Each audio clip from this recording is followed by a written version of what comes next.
as he can. Okay. And of course, when he puts his fangs into you, you certainly feel it. I think it pretty. Watch Johnnie's bite. Bismillahir Rahman Rahim. Alhamdulillah Rabbil Alameen. Hasbunallah wa ni'mal wakil.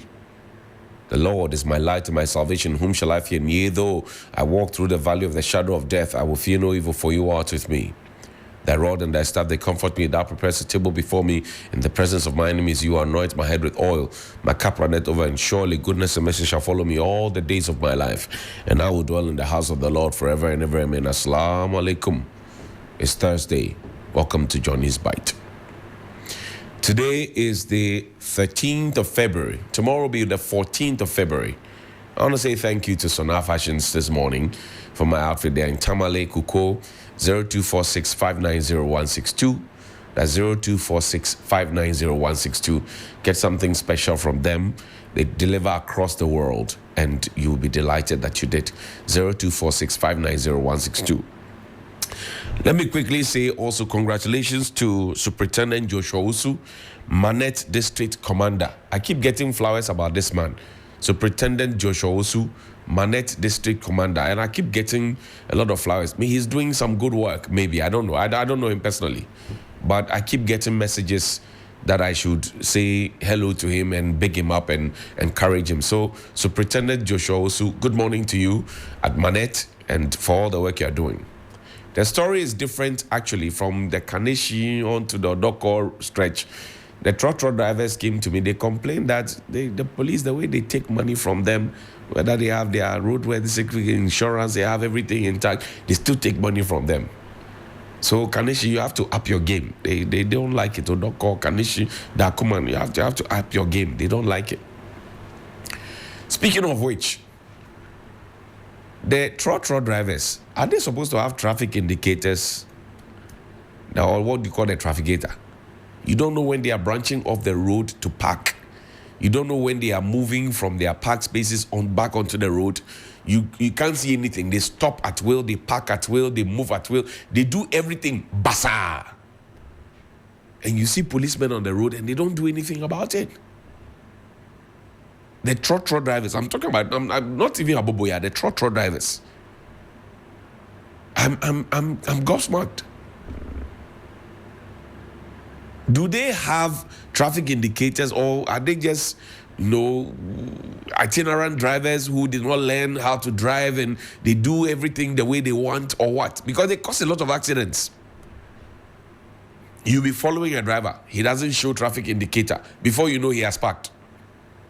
And then when you slow down so that you can re-navigate and find your way, he's moving back onto the road, even without any indication. If your traffic indicator is spoiled, just use your hand or something.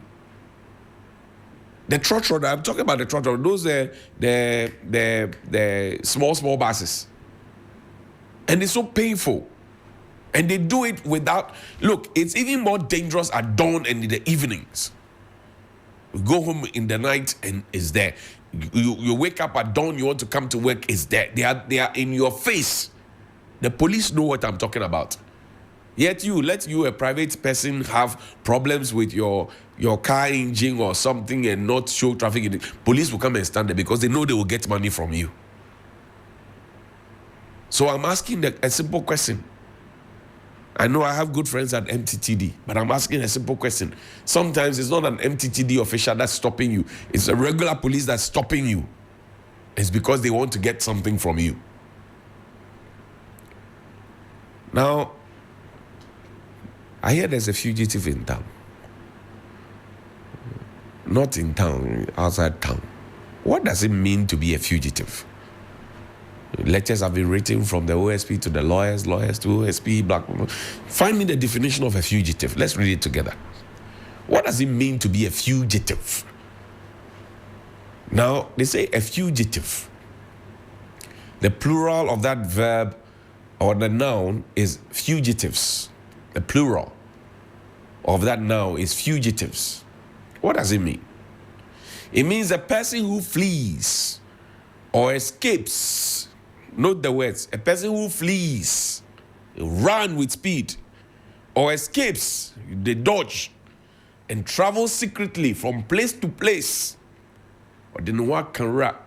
and sometimes using disguises and aliases to conceal his or her identity, as to avoid law authorities in order to avoid an arrest or prosecution, or to avoid some other unwanted situation.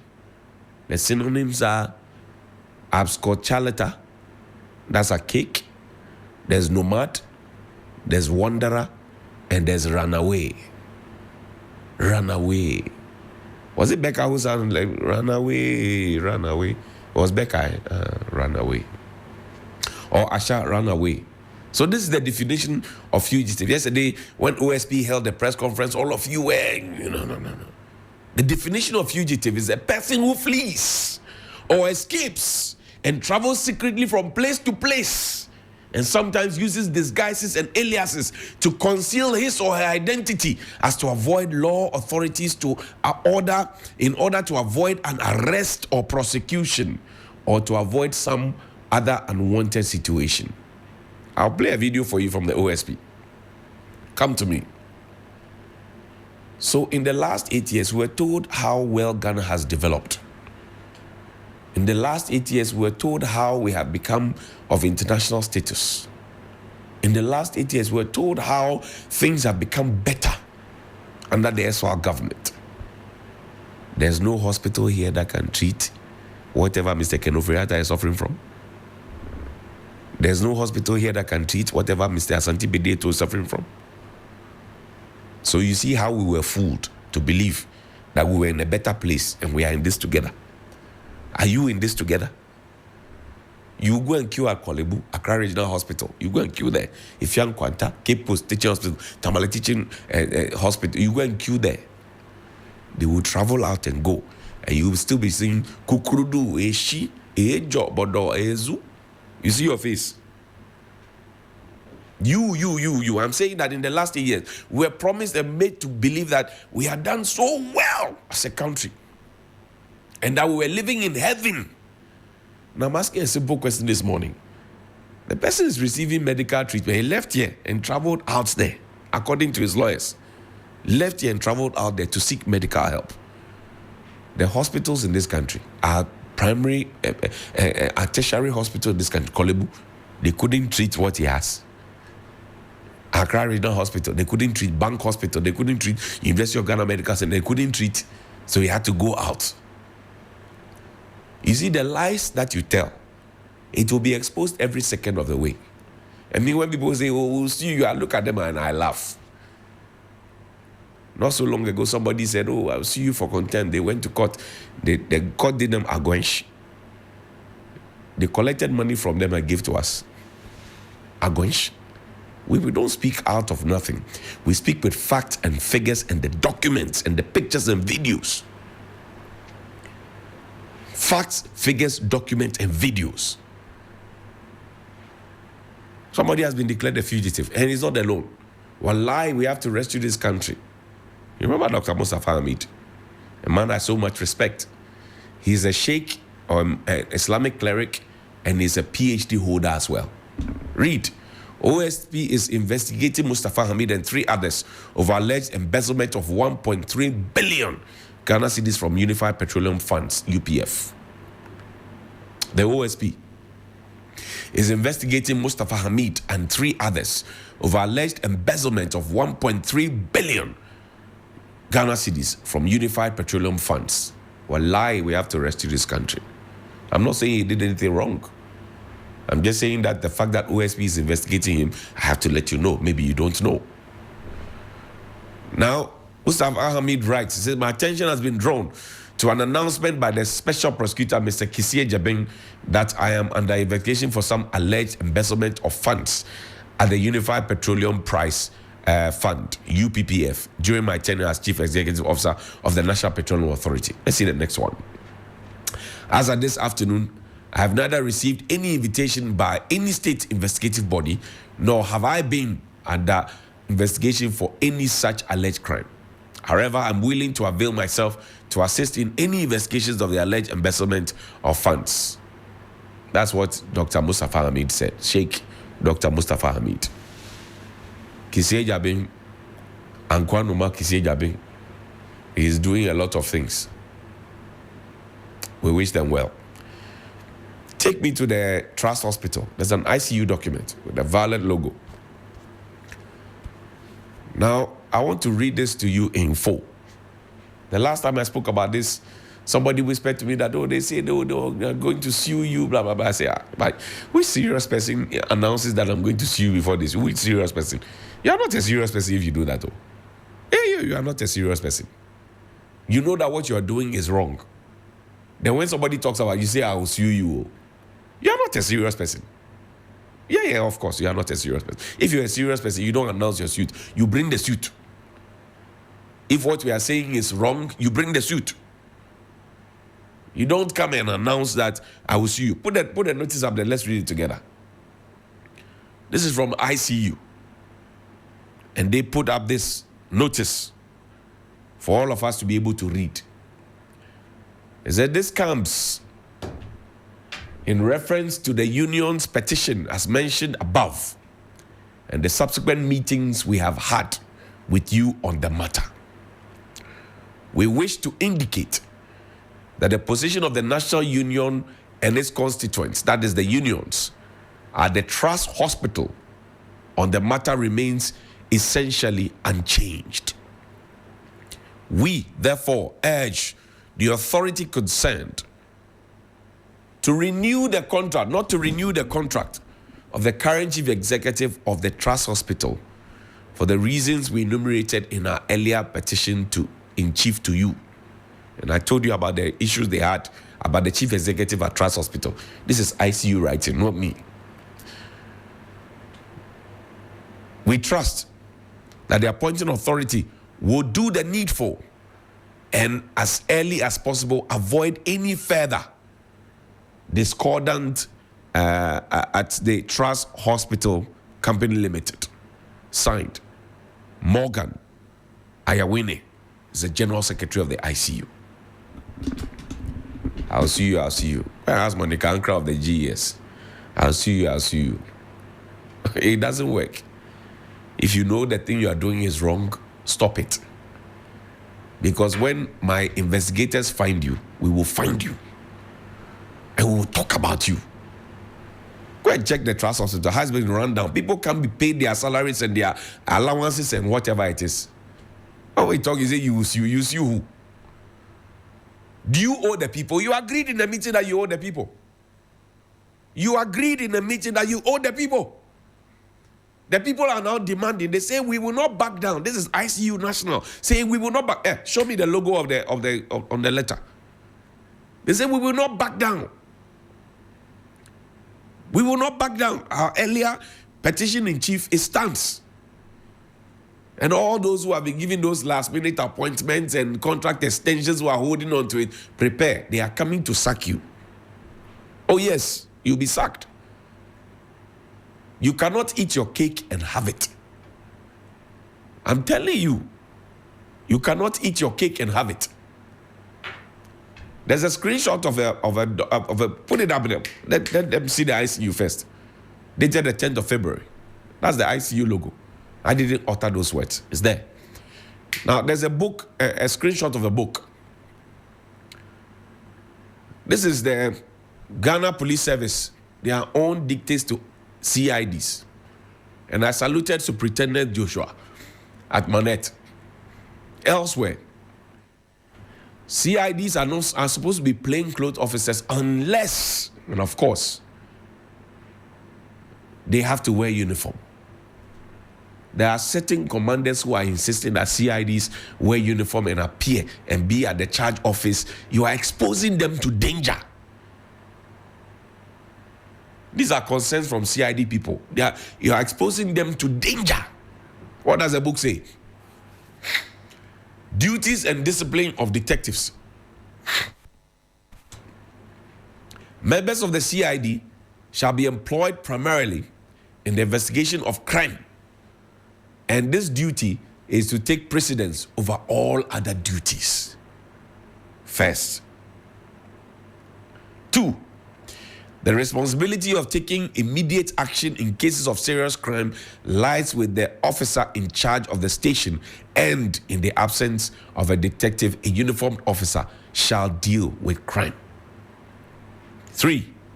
Senior detective officer at regional, divisional, or district headquarters shall be detailed when required by their senior officer to take over serious crime at any station in the region, district, or division.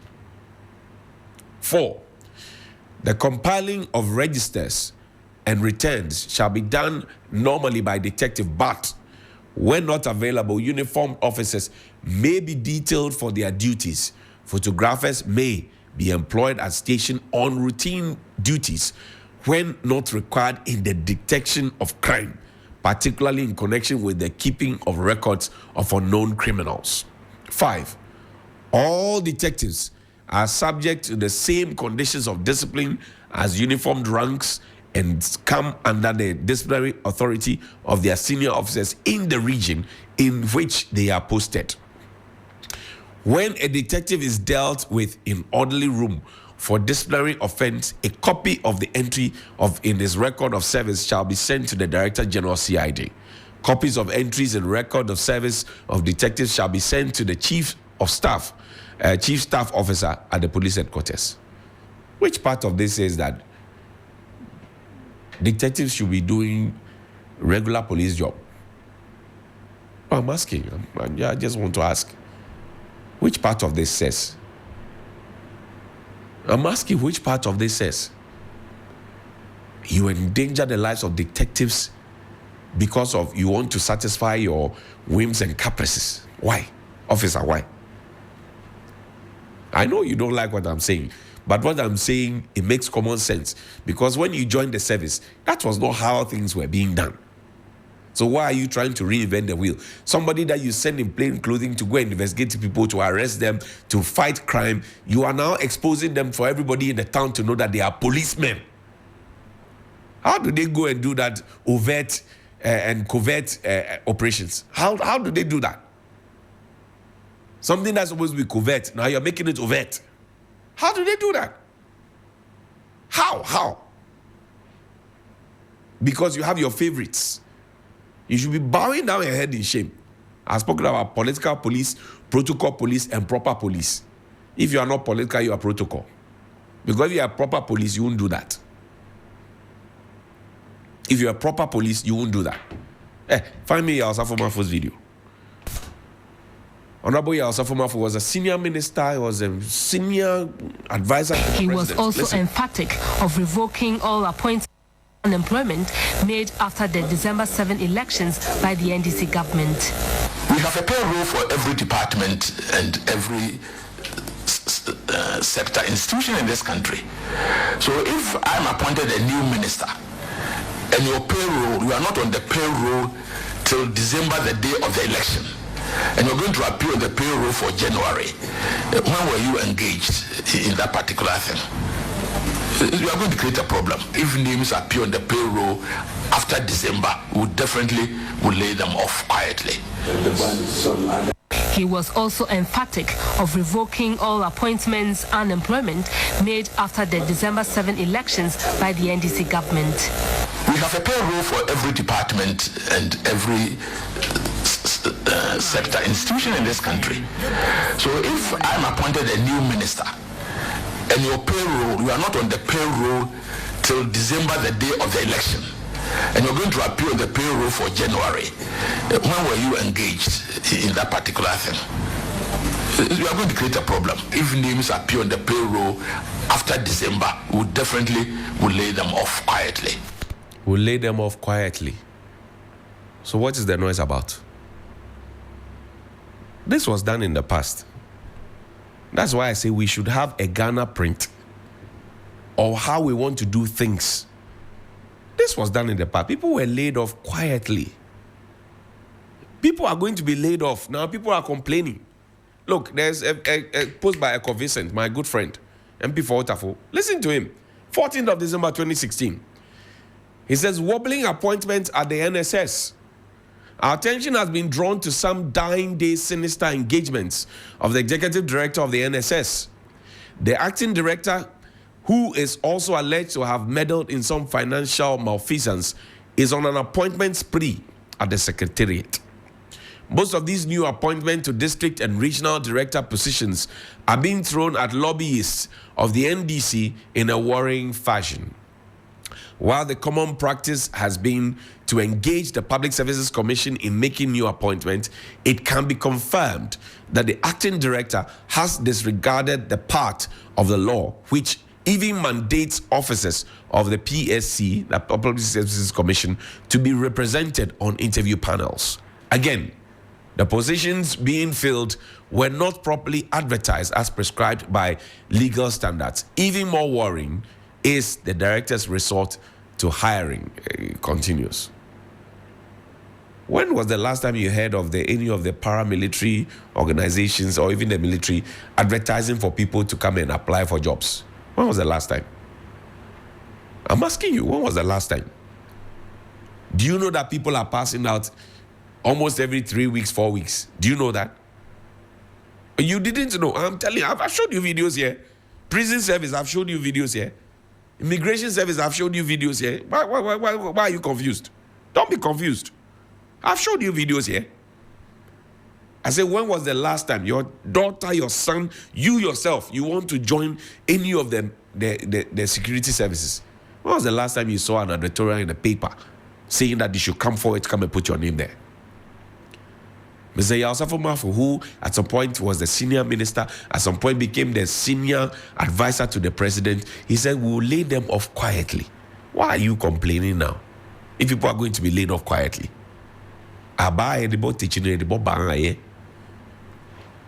It happened before. It's happening now. Can we as a country take a decision on what to do with ourselves and with our lives? That's all I'm asking. It's a simple question. That's all I'm asking. Can we as a people take a decision on what to do with our lives so we stop this over-politicization of everything? Because if you did it to them then, they will do it to you now. It's just tit for tat. It will happen. It will happen. There's a letter from the GES. Find me. Parents are complaining. You're going to pay 500. And I see very happy people putting up those notices. This is dated the 12th of February 2024 from the Ghana Education Service. GES cautions against unauthorized BECE registration fees. The Ghana Education Service has taken notice of allegations on social media that some heads of basic schools are imposing unauthorized BECE registration fees on final year students. Management wishes to emphasize that these fees are unauthorized and all heads are advised to cease the practice immediately. Regional directors are instructed to alert district directors to monitor the situation and caution all heads of basic schools. Any head who has cancelled or collected such unauthorized fees is required to refund the monies promptly. Failure to comply will result in sanctions. Heads of basic schools are reminded that late registration of candidates will not be permitted. Therefore, all eligible candidates must be registered within the stipulated registration period set by the West Africa Examinations Council. The general public is informed to take note. Cassandra Chum Ampofu, my IPR mate. This is what they said. So those who are happy and overexcited that the government has changed, parents are supposed to pay money for BECE, the GES says it's a lie. It's a lie. Not so long ago, we had a Minister of Defense, Dominic Nittewo, who thought that the military was above and beyond any form of coup d'etat. Under 3 months of losing an election, he comes back to say a coup d'etat could happen in Ghana. And I told you at the beginning of the year that those who thought that we were going to do so well under a certain president if he had been elected, that's Dr. Baumia, suddenly think that we are going to crash. That is low budget Togo jeans mentality and patriotism. A few months ago, in fact, a few weeks ago, because still in February, we had an election in December. It took 3 months. He said, no, the military is over and above every coup d'etat as defense minister. Today he's in opposition, part of the 88 major minority or micro minority. What was it? Suddenly he thinks that a coup can happen. People like this, no hope. People like this, no hope. They are not looking for the interest of the Republic of Ghana. They are looking for their personal parochial interests. And it has to be confronted frontally. A few months ago, you thought that, oh, we will develop, we will be fine, everything will be better, Ghana will be heaven. A few weeks after you left office, you suddenly think that the military now has tipped so low and they will engage in a coup d'etat. What happened to Tobu? What happened to Leo McPalm? What happened to Oliver Bakavomawa? All those cases about coup d'etat. Ake kakla, patashi kakla fioku. You have just told everybody that when you were defense minister, you were shambolic. A few weeks after you left office, when you had assured all of us that no coup d'etat could happen, suddenly a coup d'etat could happen because you are not in office. You will be seen for who you are. You were in office. You said there cannot be coup d'etat because the military is over and above that. You leave office 6 weeks. You now are announcing that a coup d'etat could happen in Ghana. I beg, who be you? You know they chew dog meat, but they use your teeth, divide them for kiddies. Who be you? Look yourself in the mirror this morning before you go to Parliament and ask yourself, who are you? All those who thought that Ghana would do well, Ghana would do well. If we had elected Dr. Bawumia, now Dr. Bawumia has not been elected. It's been given a big gap. All those people suddenly think that Ghana will crash. And so far, the way John Mahama is going is making governance look so easy. I'm sure that Nana Addo will be thinking again, why did I make it so difficult? Why did I make it so difficult? Because Nana Addo made the presidency so difficult. It's carrying a chair in a V8 with 2 people guarding the chair, air conditioned, and children were sleeping on the floor. We saw children climbing what is a plank or whatever it is. He said, oh, go and build bridge for them. We saw this a USAID cash fund. He said, oh, go and give them money. He made it so easy. We will complain to Nana Addo and complain. He won't listen to us. So, forgive my French. I'm told of a meeting that happened there that somebody told him in a meeting that, oh, Mr. President, the people are not happy. They say, what have you done about it? This one is a leader. We went through it in 8 years. We know. Look, finding the Electoral Commission letter, we'll wrap up with that. I'm told the police chief has been moved to Accra. Rerun of Council of State elections in the Northeast and Ashanti regions. 12th of February 2025 by the Electoral Commission, press release. The Electoral Commission wishes to inform the general public that the Council of State elections in 2 regions, namely Northeast and Ashanti, will be rerun on Monday, the 17th of February 2025. This is because there was a tie in the election in the Northeast region. The top 2 candidates each had 6 votes. As such, the election has to be rerun. In the Ashanti region, the election was disrupted by thugs and could therefore not be conducted. The commission has written to the Ghana Police Service and copied the National Election Security Task Force to heighten security at the venues of the election to prevent any disruptions. Samuel Tete signed this. Why can't Samuel Tete ask for a rerun in Ablekuma North? It tells you a certain motive. People fought at Council of State elections with small numbers. We are going to have a rerun. Ablekuma North has been on fire since 19 Kojohoho. Today is the 12th. It's been more than 2 months after we voted. 13th. It's been more than 2 months after we voted. Why can't Samuel Tete write the same letter to say, let's rerun the elections at Ablekuma North and tell the courts? Because the courts has asked them to collate the results. The Electoral Commission officers, ad hoc officers that they hired said, we cannot do it. Our lives are at risk. What will it take for them to rerun that election? Motive. What will it take? Council of State elections, they want to immediately rerun it and they have given a date for it.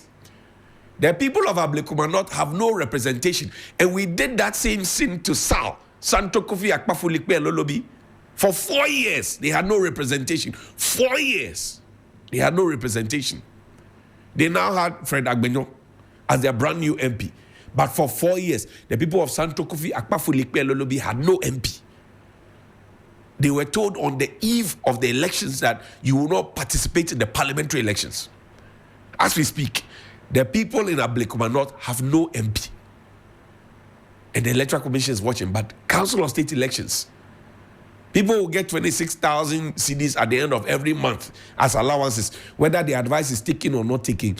We are going to rerun the elections so that we get somebody to represent. The people in Ablekuma North, they are more. There are many. Why can the Electoral Commission not rerun the election there? What is the interest there? It's a simple question I'm asking. What is the interest there? You say NDC has burnt or destroyed pink sheets. That's fine. MPP has destroyed something. That's fine. Where are your own pink sheets as Electoral Commission? And why can you not find your own pink sheets to recollect and do whatever it is? Why? Why? I'm asking why. If you ask my son 1 + 1, he will say 2. Electoral Commission will finish voting in December on December 7. 1 + 1, they say 0. They don't have an answer. This one to be Electoral Commission. Please call me 055-924-2717 and 055-691-0154. 055-924-2717 and 055-691-0154.